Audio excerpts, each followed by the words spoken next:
با درود دوستان، این را باید دانید. الخوارزمی یک تاجیک است. سرزمینی که تولد شده است خوارزم است که روس‌ها این سرزمین را وقتی از ایران جدا کردند در اونجا ازبکستان ساختند و واژه الخوارزم گویش انگلیسی یا که در روسی مکتب ها وقتی ما میخوندیم الگوریتم میگفتند. این را بسیاری ها شنیدند، اما به ما نمیگفتند که الگوریتم این چی است، از کجا پیدا شده است یا کی این را اختراع کرده است. فقط همین را استفاده میبردند همچون یک فرمول در ریاضی که ما متماتیکا میگفتند در مکتب های ما. و کسانی که در دست تلفن دارند، کسانی که کامپیوتر دارند، باید دانند که پایه‌گذار یا بنیانگذاری همین ها تاجیک است، همین خوارزمی است و چگونه یا چی خیل چی طور همون چیزی که الگوریتم یا الخوارزم گفته می شود پی در پی جابجا کردن حساب، یا که من ریاضیدان نیستم اما کوشش میکنم که همین را فهمانم که این چی است. عرب ها فکر کردند رقم ها را از 1 تا 9، همین رقم هایی که در اروپا استفاده می شوند، همین ها عربی هستند، اروپایی نیستند اینها. اما صفر نداشت، یعنی 0 یا 0 نداشت.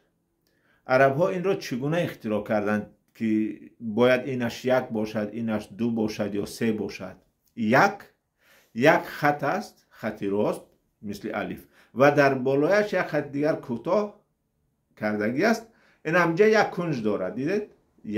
یک تا کنج دارد در بالا، چون یک خطی از بالا باز این طرف می شود. 2 به مانند حرف لاتینی زت است، ز 2 کنج دارد. 3 کنج داشت. 4 تا کنج داشت. بعد آهسته آهسته وقتی که مردم بر نوشتن اینها عادت کردن، همین ها را کوتاه کردن. 9 تا کنج داشت، اما آوردن به شکل شد که به دست وقتی می نویسی کنج ندارد، اما در اصل این باید 9 تا کنج داشته باشد. اما 0 نداشتند. همین خوارزمی 0 را یک دوره کرد، یعنی به کنج، و حسابهای همون ریاضی 10 رقمی را همین کشف کرد، همین خوارزمی. تا اون وقت نبودند. تا 9 بود اونجا جایی که باید 0 نوشته میشد خالی میماندند. و در اروپا از روی کتاب های این تا قرنهای 16 و 17 درس میدادند در دانشگاه هایشان.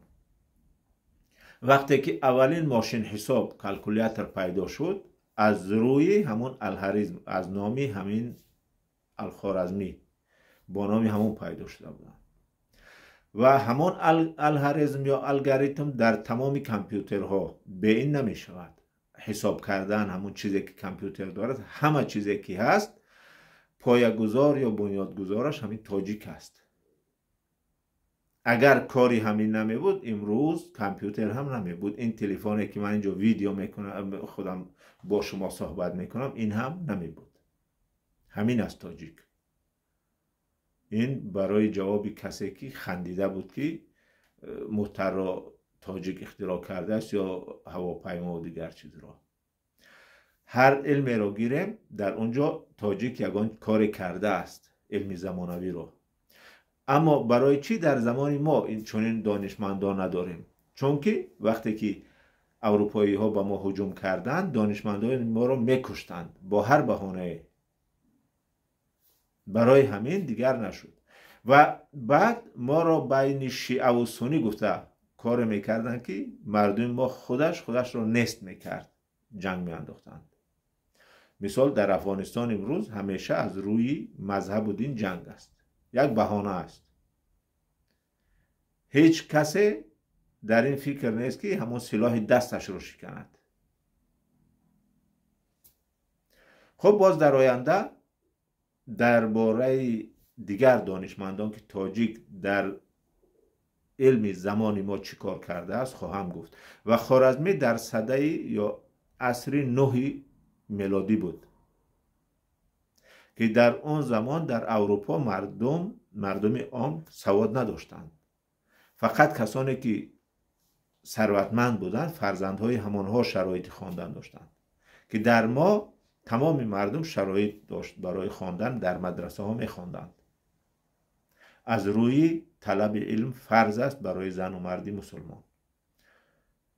خب تا نوار آینده خدایا رو مددگارتان باشد.